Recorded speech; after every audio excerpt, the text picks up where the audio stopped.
Sa ngalan po ng ating Panginoong Kristo, gikan diri sa Church of God's Miracle, Hinigaran.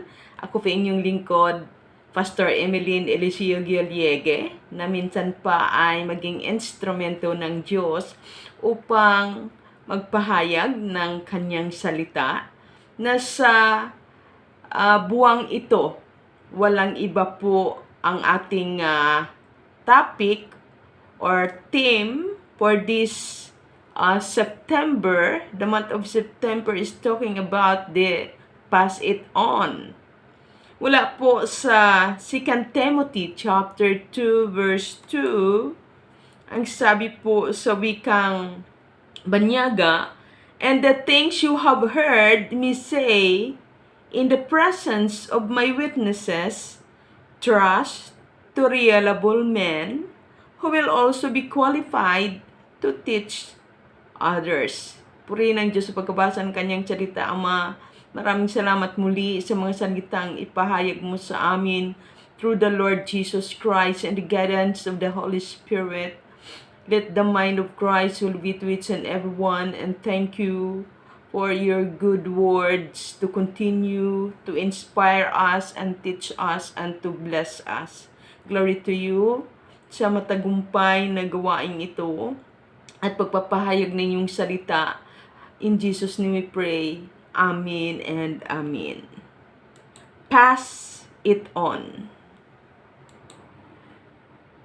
Sabi sa wikang Tagalog, mula po sa 2 Timothy chapter 2 verse 2, ang mga narinig mo sa akin sa harapan ng maraming saksi ay ituro mo sa mga taong mapagkakatiwalaang magturo naman sa iba. Ang sumulat po nito at nagpahayag nito ay si Paul sa kanyang Timothy, sa kanyang disciples or sa kanyang mentee. Makita natin na inatasan or binilinan ni Apostol Pablo si Timothy na i-transfer niya or sa ay ipamana niya or pass it on kung anuman ang mga bagay na kanyang nasaksihan, narinig, natutunan mula sa kay Apostol Pablo patungkol sa Ebanghelyo ng ating Panginoong Hesus or patungkol sa buhay pananampalataya. Pass it on in spiritual term, to pass it on means to share spiritual knowledge na mula sa Panginoon na itinuro ng ating mga discipler sa atin na mga disciples like Jesus Christ. Sabi nga, inipass niya, no? Ibinigay niya ang lahat ng knowledge niya, wisdom, and blessing, at itinuro niya ng husto kung paano matutong manalig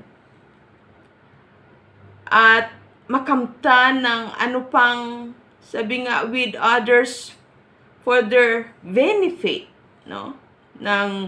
Para sa ikalalago ng mga disipulo.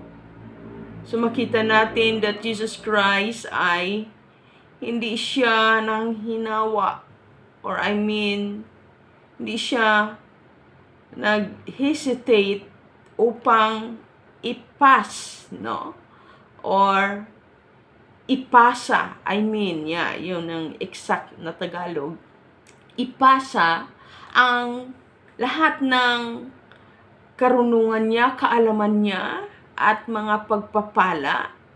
At sabi nga kung paano ang nais niyang maging matatag at matibay sa pananampalataya ang mga disipulo, no? At ano pang mga benepisyo na nakuha nila mula sa ating Panginoong Hesukristo. So, ito rin ang lahat ng nakuha ni Pablo mula kay Kristo Jesus ay ipinasa niya kay Timoteo. At ito rin yung advice niya kay Timoteo, ay ipasa ang lahat ng kanyang mga narinig, natutunan, no? Nakuhang mga blessing mula sa kay Pablo na kanyang discipler. So makita natin that often as a responsibility to help others grow and learn. So bakit kailangan nating ipasa ang lahat ng ating nakuha mula sa ating discipler or mentor bilang mga mentees? Para kung paano natuto din tayo ay matututo rin sila. Kung paano lumago tayo sa pananampalataya, lalago din sila. Kung paano tumatag sila sa pananampalataya, maging matatag din sila. Kung paano na sure natin ang kaligtasan natin mula kay Kristo Jesus, ay ma-sure din nila ang kanilang kaligtasan sa pamamagitan ni Kristo Jesus. So, this can be involved sharing. At ang napakahalaga dito, yung nakuha nila ng mga disciples mula kay Jesus is the gospel. So, ganun din. Nakuha ng mga ni Timothy mula sa kay Pablo ay yung gospel of Christ, na ito yung kapangyarihan upang magkaroon ng kaligtasan ang lahat ng tao. At makikita natin that our personal faith journey sa ating buhay bilang isang mananampalataya ay tunay nga na makita natin na natuto tayo mula sa ating mga disciples, no? O sabi nga dito, or any spiritual insight you've gained through your own experiences and struggles or burden and vision. Yung mga burden mo, vision mo, no? Abang buhay ka pa, ipasa mo na, no? Karunungan, kaalaman mo, dapat nakapile na yan. Para sabi nga, ituro mo na yan habang buhay pa, and then mayroon kang copy. Para kung ikaw man ay pumanaw na, o at least yung successor mo ay sabi nga ay may file, no? So, kaya ang mga natutunan ko mula sa ating mga elders, mga teachers, no, sa Bible school, actually, naghihinayang ako kasi nung paglipat ko dito, hindi ko na kayang dalhin. So, mga super important lang talaga ang nadala ko. Pero, bagaman may internet, pero hindi. Talagang kapag gumawa ako ng sermon at napakahalagang bagay na nakalimutan ko na is kong reviewin, ay, ayun, binubuksan ko lang yung mga old notebooks ko at yung iba pang mga libro, no, na sabi nga, natandaan ko na dito yun makikita ang patungkol sa garini, no? So, para ma-sure mo lang na ma-review mo ba, ma-rewind sa'yo yung natutunan mo na itinuro ng mga mentors natin or mga disciplers natin. So, ganun din na sabi nga yung mga karunungan at kaalaman na ito, pamana natin ito sa mga taong alam natin na may kakayanan din, na pwede pa tayong higitan sa galing ng kanilang mas magaling, maaring mas magaling pa sila sa atin. Bagaman oo, hindi na tayo pwede makahigit sa teachers natin, pero sabi nga ay kapag matuto na sila, At magiging teachers na rin sila or pastor balang araw or preacher. Sabi nga, pwede. Sabi nga na mas mahigitan pa nila tayo, no? Sa anointing, di ba? So, kaya kailangan kailangan yung importante na may pagpasahan ka ng mga diamond or gold na ito na napakahalagang bagay na natutunan natin mula kay Kristo Jesus na ipinasa sa atin ng ating mga disciples or mentors. Even struggle, no? Hindi man ibig sabihin na struggle na problema, kundi yung pagiging modelo kung paano paano sila nagpapatuloy sa bagaman hindi biro yung mission, ministry, no? Responsibilidad bilang lingkod ng Diyos na sumusunod sa Diyos. Sabi nga makita nila kung paano nagpapatuloy sa kabila ng mga pasanin, struggle, no? Burden, and then mga vision, no? Makita natin na always think of this, but bago natin ipasa, kailangan first, kailangan magsimula tayo, no? That we are always asking question.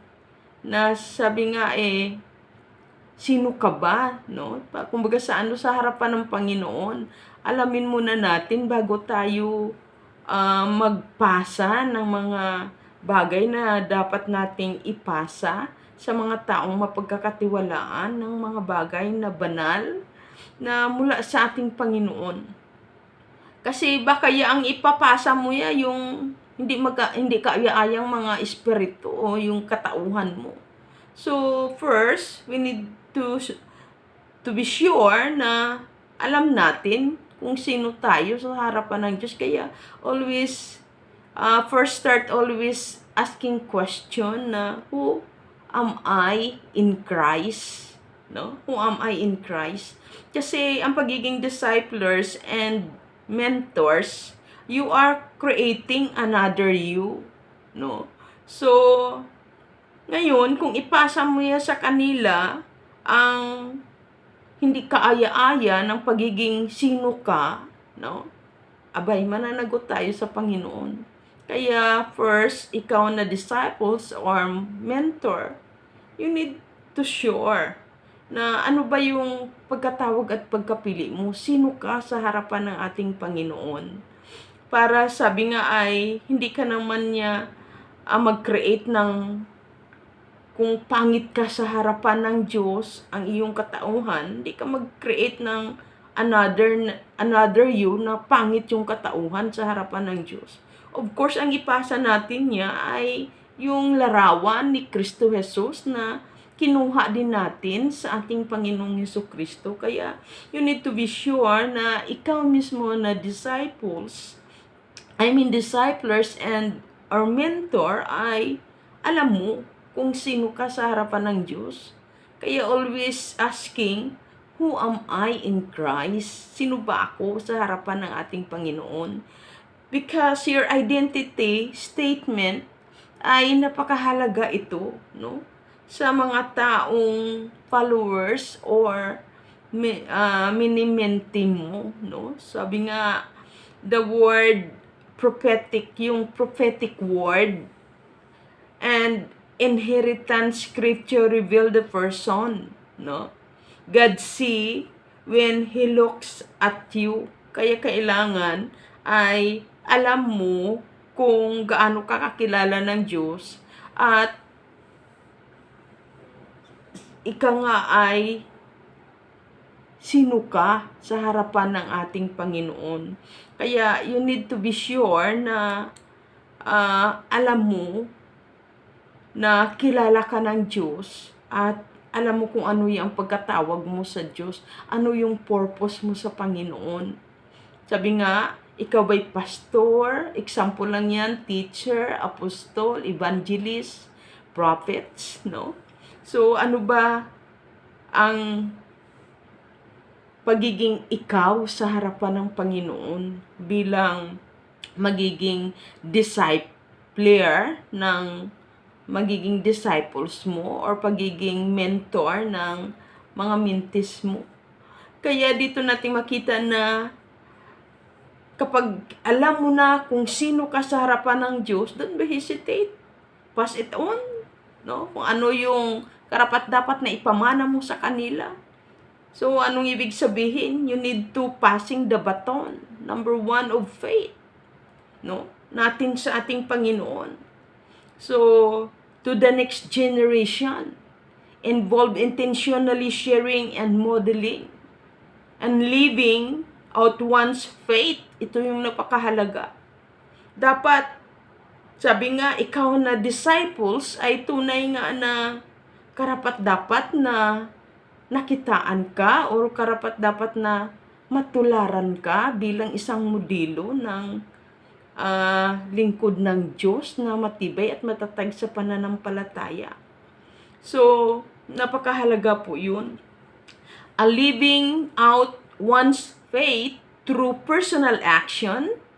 So, paano ka masasabing you are the woman of faith, you are a man of faith, or of course, makita rin sa iyo yung way of living mo, yung habit mo sa harapan ng Panginoon bilang isang the woman of faith or natatawag natin na lingkod ng Diyos. Yung pagiging prayerful and community engagement to ensure spiritual truth, no? Sabi nga, nandiyan ka agad na talagang nag-a-action ka, no? Sumusunod ka sa Panginoon, mapanalanginin ka, at nandoon yung engagement mo sa community.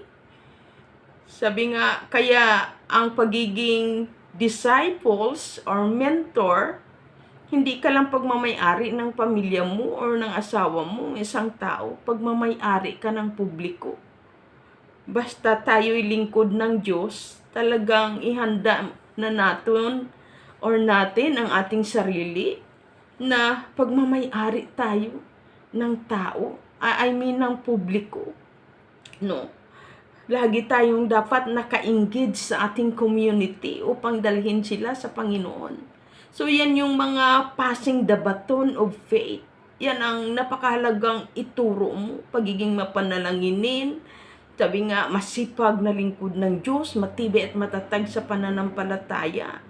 No? At sabi nga, talagang spiritual truth, ang dala-dala mong God's teaching or lesson or salita, no? So, pass it on.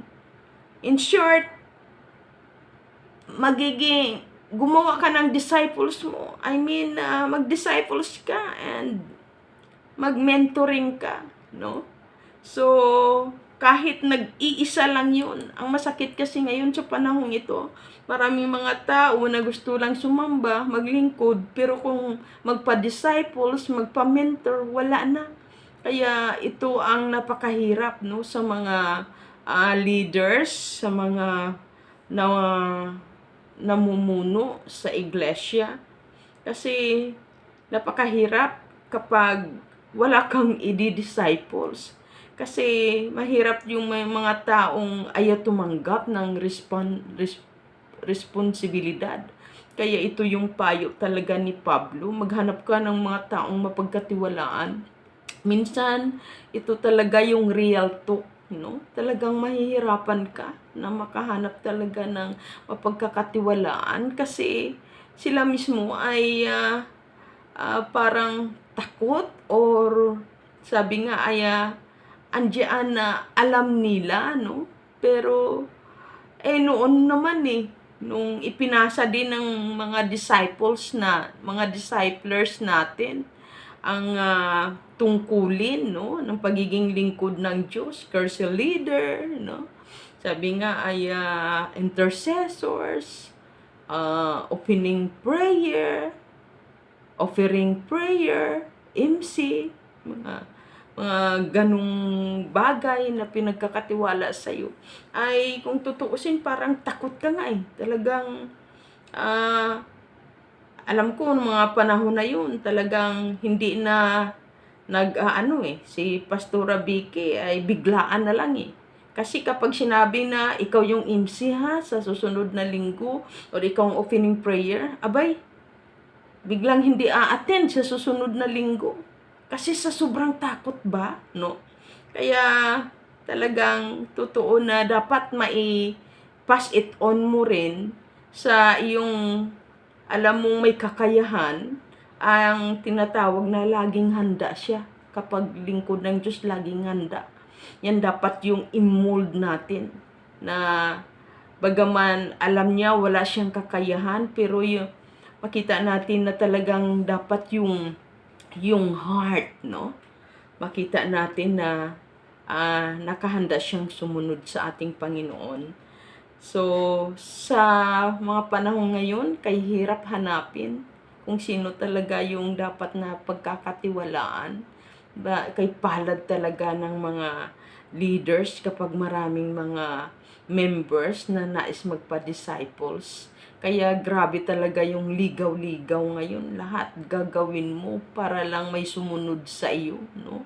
May tumulong sa iyo. May sabi nga, maraming gusto dumalo, pero pag sinabing mag-evangelism na or mag-visitation na, parang hindi available. Yan yung napakahirap. But always think of this na kaya ang nais ng Panginoon, we make disciples, no? Kaya kailangan mag-disciples tayo para mayroon tayong taong matraining na, no? Para mapasahan ng mga mahahalagang bagay na dapat may maiwanan tayo na maaasahan kapag tayo'y tumanda na, or sabi nga ay hindi naman natin lubos na hinihiling sa Diyos, pero ang Diyos lang nakakaalam kung hanggang kailan ang ating buhay. Kaya habang may lakas, may buhay, ay don't be hesitate na talagang pass it on na, no? Passing the baton na, the vision, no? The burden, the struggle, no? Sa mga taong alam mong may kakayanan at pwede mong pagkakatiwalaan. Pero sabi nga, ligaw-ligawan mo pa talaga muna. Kasi siyempre, yung mga tunay na may ganong klaseng kakayahan ay matakutin yan eh. Hindi yan gustong maging pastor. Hindi yan, sabi nga kung ating titingnan, sino ba sa ating may gustong maging pastor? Kailangan wala na eh. Alam mo, may tawag na ang Diyos sa iyo eh. Kaya talagang, kahit hindi ka marunong lumangoy, talagang matututo kang mag-survive para makalangoy hanggat matuto ka, no? Kung paano magiging isang disciples ng ating Panginoon. Makasunod lang sa utos ng Diyos at makapaglingkod sa Panginoon kasi mahal natin ang Panginoon. Kaya napakaganda talaga na makita natin mamaya na siguraduhin natin na ang papasahan natin ng mga mahahalagang bagay ay mahal niya ang Diyos, no? Kasi pag mahal mo ang Diyos, kahit matakutin ka or kahit hindi ka ganun kagaling, talagang sasaluin niya yung baton na ipinasa mo sa Kanya at talagang gagawa siya ng paraan kung paano niya matutunan ito. So that's napakaganda, no? Ganong klaseng ugali ng magiging disciples mo or mentor or mentee. So, kasi talagang inuutos ng ating Panginoong Jesus sa Matthew chapter 28, 19 to 20, na humayo. Sabi niya, kaya humayo kayo at gawin ninyong alagad ko ang lahat ng bansa. Bautismuhan ninyo sila sa ngalan ng Ama at ng Anak at ng Espiritu Santo. At sabi sa verse 20, at turuang sumunod sa lahat ng ipinag-uutos ko. Turuan talagang sumunod sa ipinag-uutos ng ating Panginoon sa inyo, no? Sabi nga, pinag-uutos ko sa inyo, tandaan ninyo, ako'y laging kasama ninyo hanggang katapusan ng sanlibutan. Kaya, huwag matakot kapag kayo ang napili ng inyong mga discipler na i-disciple dahil instrumento lang kami ng Diyos, pero ang Diyos siya ang tumawag at pumili sa iyo. Ang Diyos siya ang nagbigay ng mga kakayahan mo. So, gusto mo ma-discover? So, sumunod ka, saluin mo ang batong itapon sa iyo, no? At sabi nga, hayaan mo ring ikaw mismo ay lumapit sa Diyos at hingiin ng karunungan at kaalaman para matuto ka kung paano gamitin yung baton na yan na ipinasa sa iyo, no? Kung paano mo iwas-iwas, kung paano mo isayaw-sayaw, bilang parang Marjorie ng banda, no? Kaya doon mo makita na kailangan talaga ay may tao kang makita na kung sino yung alam mong may kakayahan at sabi nga pwede nang mapagkatiwalaan, no, ng napaka-importanting mga bagay na mula kay Hesukristo na sabi nga ay dapat ay may pagkatiwalaan din tayo, no? Disciples means is the state of being a committed followers. Number one, dapat ay yan na nga ang hirap yung hanapin yung committed followers, pero napakaganda na number one ay ituro natin sa kanila kung paano nila mahalin ang Diyos. Kasi once na number one, mahal nila ang Diyos, kahit patamad-tamad sila at hindi sila ganun ka-committed, pero if ever na ipasa mo na sa kanila ang baton, matututo sila na sumunod sa ating Panginoon. Bakit? Kay hirap tanggihan pagmahal mo ang Diyos no? Talagang susunod ka. Gusto mong maging learner, no? Gusto mong matuto, no? At talagang sisikap ka, mag-aaral ka with the Holy Spirit para matuto ka, no? Wala ka nang magawa pinasa na sa yung baton So, sabi nga, followers and learner of a teacher, doctrines, or way of life, no? Lahat yan ituturo mo, no? Hindi lang knowledge, wisdom, faith, kundi kung paano mamuhay, no? Bilang isang tunay na Kristiyano. A process of faith associated with following Jesus Christ, okay? For example, the disciples of Jesus Christ in first century imparting Jesus' core teaching such as, anong inimpart ng Panginoon? Ay faith in Christ, turuan na manalig talaga sa ating Panginoon, maging matatag, no? At turuan din kung paano repentance and forgiveness, baptism, obedience to command, and enduring to the end, no? As well as na makita natin na demonstrating lifestyle of love, no? Ipakita mo yan. Serving God, caring for others, spreading the good news, no? Kaya ako nagpapasalamat ako sa Panginoon sa talagang mentor na ibinigay sa akin ng Diyos, sa aking mentor or disciples, sa lahat ng mga teachers. Pero may talagang ibinigay sa akin ang Panginoon na tumutok sa akin. At yan po ay ang lingkod ng Diyos. Purihin ng Diyos sa kanyang buhay. Glory to God sa buhay ni Mama Vicky. Talagang number one natutunan ko sa Panginoon sa pamagitan ni Mama Vicky, yung pagiging matatag sa pananampalataya sa kabila ng struggle. Na kahit mahirap pero hindi mo hahayaan na may hahadlang sa pagsunod mo sa Panginoon. So sabi nga, sumusunod ka, mahirap, nandyan yung struggle, pero love mo ang Diyos Yan ang nakikita ko sa lingkod ng Diyos na ito. Pagmahal mo kasi talaga ang Diyos, kahit anong hirap, no, kahit may struggle, ay susunod ka talaga. At the same time, yung pagiging panalanginin. Yung mga panahon na yun, inaway ko talaga si Kakay. Sabi ko, inaaway mo ba lagi si Mama Vicky? Bakit kapag ako'y pumupunta dito, pag lumabas sa kwarto ay pulang-pula ang mata, magang-maga? Sabi niya, hindi nananalangin yan everyday, kaya yan umiiyak, hindi ko yan inaaway. Sabi ko, akala ko inaaway mo. Kasi sabi ko, sobra-sobra na yan, parang everyday na lang inaaway ito si Mama Vicky. Kasi nga pala, doon ko nakita mapanalanginin. And then, kinuha din yun ni Mama Vicky kung paano si Daniel. So, si Daniel ang nagiging modelo ko rin kung paano ako manalangin. So, always think of this. Hanapin natin ang mga lingkod ng Diyos na dapat na pagkakatiwalaan. Mayroon dito yung acronym ng FAST. Number 1 is faithful. Dapat faithful siya sa Panginoon. Kasi alam mo, kapag love mo ang Panginoon, magiging faithful ka sa Kanya. And then, yung A is available. Lagi kang available sa Panginoon. At sabi nga, magkakaroon ka ng tinatawag na servant heart. At the same time, ay talagang magkakaroon ka ng teachable heart. Yan po ang isang taong hanapin natin na dapat pasahan natin ng baton, no? Upang lubos na magiging discipler din siya balang araw. So, yung acronym ng PAS, no? Pero yung number 1, dapat foundation niya, love niya talaga ang ating Panginoong Jesucristo. Para magiging faithful siya sa Panginoon, maging available siya para sa Panginoon, ang heart niya ay magiging servant heart sa Panginoon and teachable heart. Kasi hindi siya matututo at hindi siya successful, effective, and fruitful kapag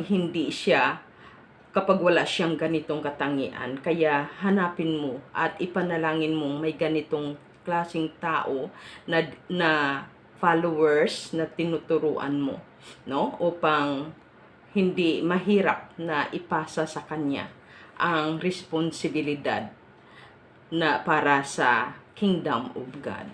So, glory to God sa buhay ng bawat isa sa atin. Naway patuloy na makasumpong tayo ng magiging disciples or mente. To God be all the glory. Maraming salamat, Ama, sa buhay ng bawat isa. Pagpalain mo kaming lahat upang makapatuloy na mayroon kaming magiging disciples and mente balang araw at magiging fruitful sila and effective. Receive the blessings of the Lord in the name of the Father,